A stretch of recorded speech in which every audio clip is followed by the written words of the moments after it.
Ahmedabad science city ખાતે ગુજકોસ્ટ દ્વારા એક રાષ્ટ્ર એક મિશન પ્લાસ્ટિક પ્રદૂષણનો અંતની વૈશ્વિક થીમ સાથે વિશેષ કાર્યક્રમનું આયોજન કરવામાં આવ્યું હતું, જેમાં વિવિધ ઔદ્યોગિક તાલીમ સંસ્થાઓના વિદ્યાર્થીઓ, શિક્ષકો સહિત 200 જેટલા વિદ્યાર્થીઓએ હાજરી આપી.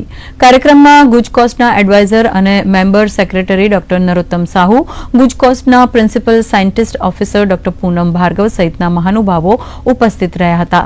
કાર્યક્રમમાં પ્લાસ્ટિકના ટકાઉ વિકલ્પોને પ્રોત્સાહન આપવા માટે કાપડની થેલી બનાવવાના વર્કશોપમાં ગાંધીનગરના સખી મંડળના નીલાબા બિહોલાએ લોકોને કાપડની થેલી બનાવતા શીખવાડ્યું હતું. सेलिब्रेशन का जो थीम है बीट द प्लास्टिक, तो इसके हिसाब से सारा देश में हमारा one nation one mission and plastic pollution का ऊपर में कार्यक्रम जोड़ा हुआ है. तो सब जगह में आज ये प्रोग्राम को एक मुहिम को लेकर के हम लोग स्टूडेंट, टीचर, पेरेंट्स, कॉमन जो विजिटर्स होते हैं, सबके साथ में हम लोगों को काम का कार्यक्रम में जोड़ा गया है.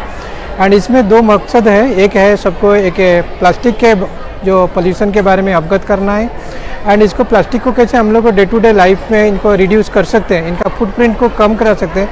इनका कुछ वर्कशॉप किया है, कैलकुलेशन किया है, मैथमेटिक्स किया है, जहाँ पे इनका साइंस, टेक्नोलॉजी, इंजीनियरिंग, मैथमेटिक्स का वो रहेगा, मॉडल रहेगा.